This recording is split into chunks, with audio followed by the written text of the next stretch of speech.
Hey, YouTube people out there, people who have seen my videos, I have to apologize to you for a long break that I've had of my last video up to this one. I've been going through some hard stuff, which I've been going through a lot of hard stuff my whole life. Seriously, my whole life. And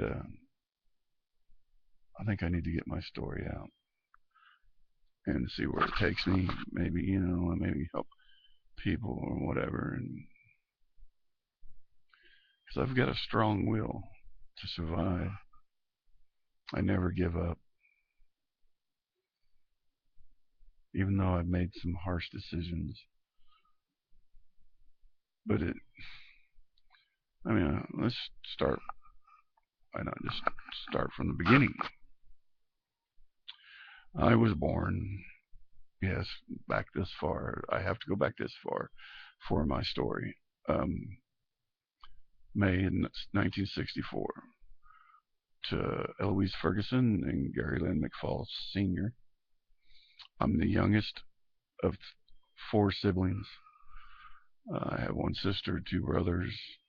It's me, my sister, then the two older brothers. The reason why I go back this far is my torment started really at a young age. Like at 3 years old, I remember we were down on the 25 East Bridge in Lafayette, Indiana, or the Wildcat Creek. And way back then, there used to be a big sand dune. I mean, it was huge. And my two brothers were running down it, sliding, trying to see who could get closest to the creek. And mind you, I'm only 3 years old. And the creek is very deep, very deep. And I decided to do what my brothers were doing. And what did I do? I ended up sliding into the water. My dad always taught us kids, if we ever get in the water, to flap your arms. But even to this day, almost 49 years old, I can remember coming up, seeing trees in the sky, then going back under, seeing nothing but murky, brown, dirty water. My mother did not know how to swim, but yet she's the one that saved me.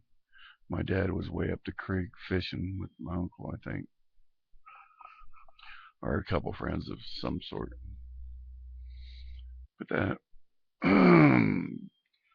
started my life of torment.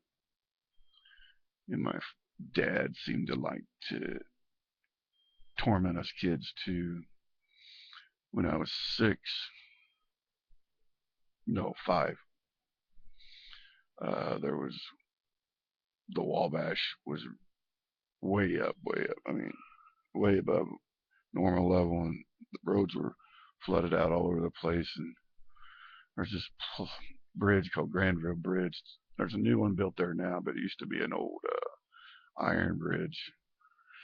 My dad had a convertible, and us four kids were in the back. And my dad goes over this bridge, and he creeps down, right down, I mean, to the start of where the water was on the road. And it freaked me out so that I was climbing out the back of the car. I mean, I was freaking out bad. My mother had to grab me to keep me, and she's yelling at my dad, "Back up! Get us, get out of here! You know what it does to him."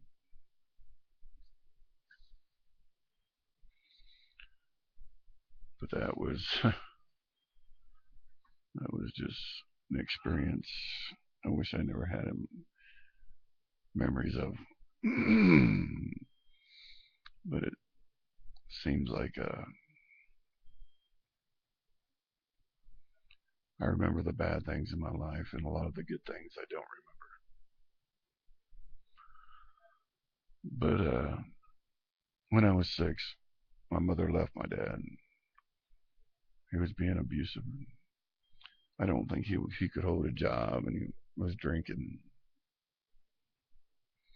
We lived in the West Lebanon, which was it's about close to 50 miles from Lafayette.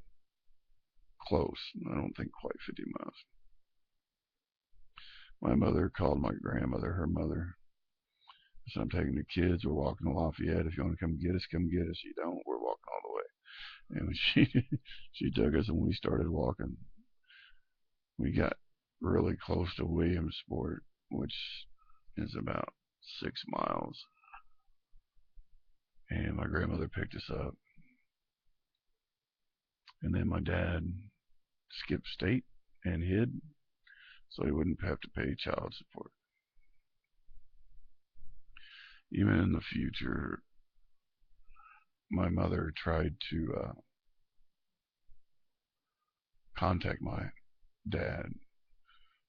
I mean, I was at the point I had no idea what he looked like. I had no idea. And my mother just wanted him to see us so we can see him. But his brother and sisters wouldn't give my mom where he was at. So I didn't see him again until I was 22. And I went through a lot. And through those years up to 22, I'm saying this, I'm telling this story because I want to inspire people not to give up. There's always a way out. If you just open your eyes, open your mind, and open your ears to listen, and you will see the doors that are open for you for a way out. When I was 9, 10 years old, I actually think it was 10, I felt lost.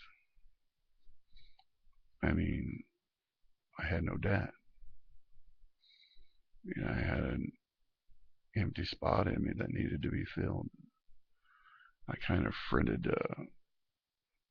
a kid at just a year older than me, year and 3 days, I think, or one day. And that was the worst mistake of my life. Because this kid started me drinking beer at 10 years old. Started smoking cigarettes at 10 years old. I mean, I was 12 years old drinking hard whiskey. I mean, I could definitely handle my own after when I was a teenager. But that's another. Not it's not. He didn't only get me to smoke cigarettes and drink beer. He was molested. Um, I know a lot of you guys. Excuse me for a minute.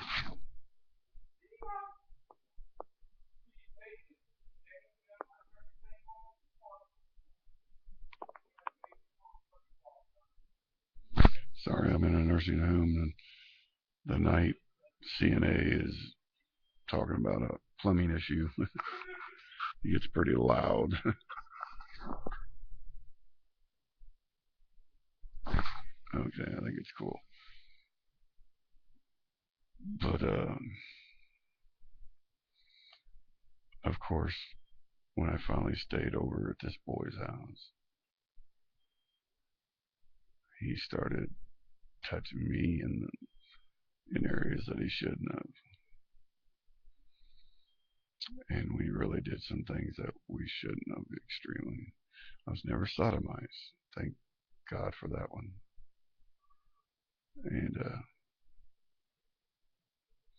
after he taught me some things, and And I know what I was going to say is I know you guys hear a lot of people talk, oh, I was molested as a child, and I'm just a terrible person. That's why I do things that I do. But it did influence my life. But I was the one making the choices. But I really believe if my dad had been there, filling that void, encouraging me to reach for my dreams or even have dreams, I could have been someone great. Because in the future, I will show you some, or show and tell you some things about myself. Because this is going to be an ongoing story. I plan on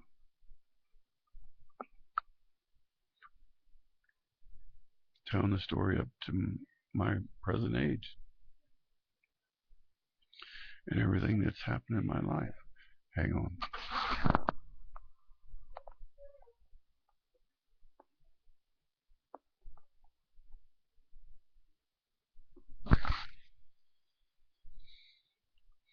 But then this guy started coming around that molested the other boy, and he started to get going with them when they go to his house, and he started on me.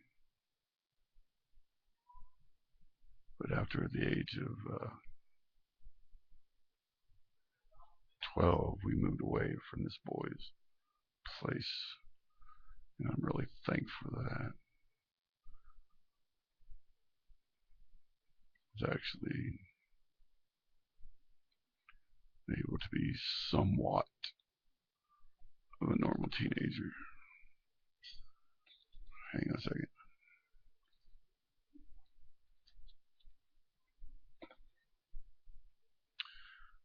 But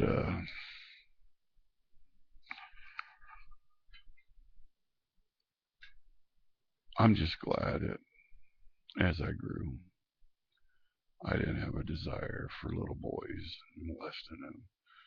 God took that from me, thank heavens. But there were things about me that I didn't like, and I had to change.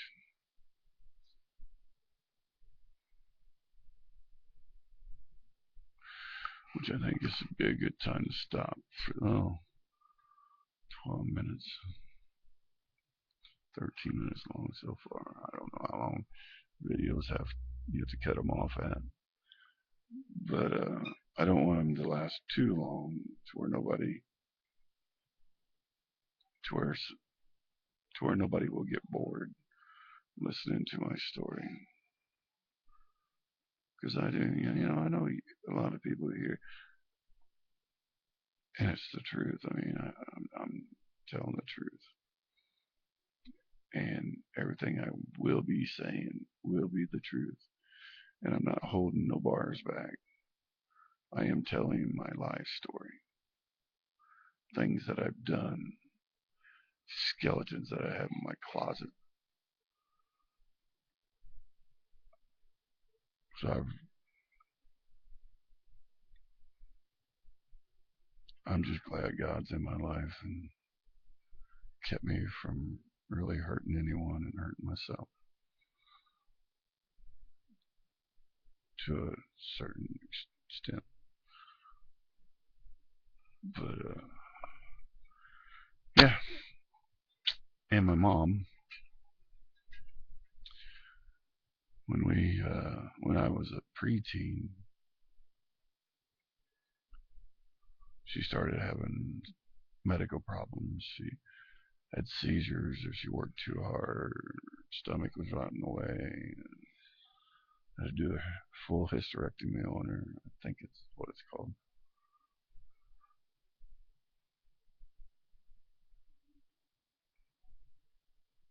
But she did try to do her best. The only problem was she was either asleep in her rocking chair or in the hospital. As me from age 12 and up, we we, we used to wait till my mom was asleep to ask her if we could go do something. Because she'd say yes just to get rid of us. And that was a terrible thing to do. It really was. My mother was a good woman. She just had a lot of problems.